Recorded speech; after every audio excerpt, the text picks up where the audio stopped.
kapisngi!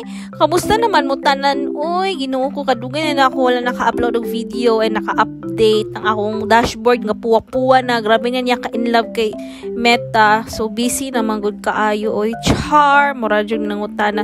So for today's video guys, nangadto mi sa lugar kinami tan-awon.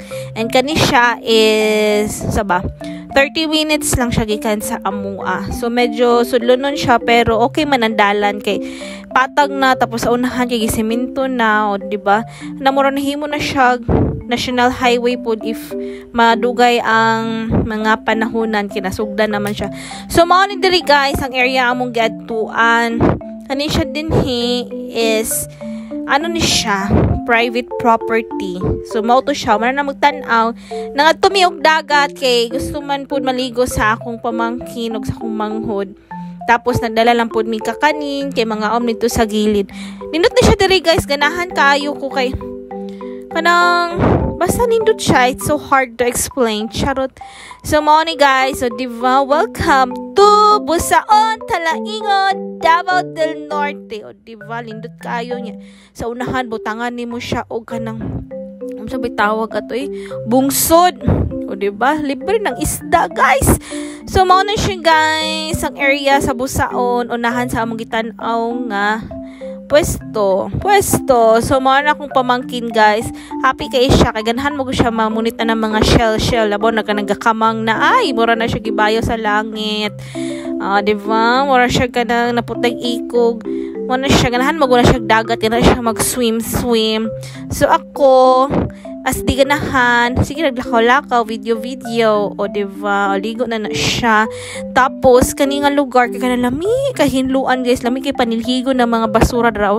Ay, wala man siya mga basura like mga pampers or mga cellophane, kana lang mga shell draw, o mga kanang bunot-bunot, mora man ang mga hugaw din haa guys.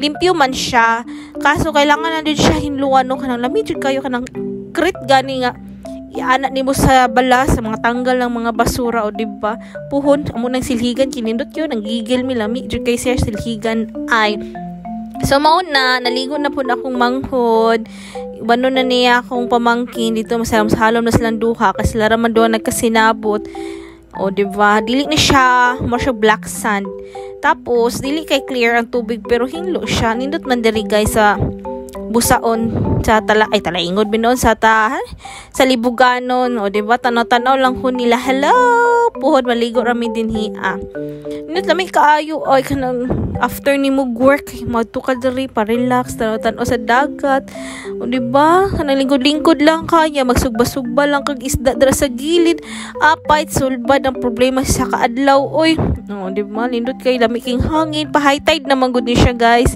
O diba very relaxing kaayo jud ay ang tubig nami kaayo nami kay magtambay jud ay kaso kailangan natin umuwi. O diba muni ang duha ka uyab sana all ay uyab na iya mao to guys hapit na mi manguli ani.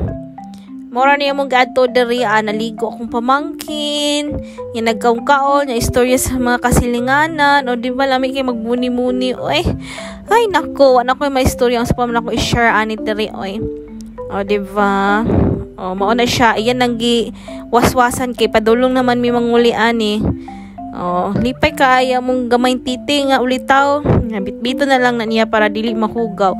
So mao na siya guys, after na mo maligo ay nilaradi ay nanguli na mi sa among balay. And thank you for watching guys. Lindot king sunset amping tananan. And God bless us all. Salamat.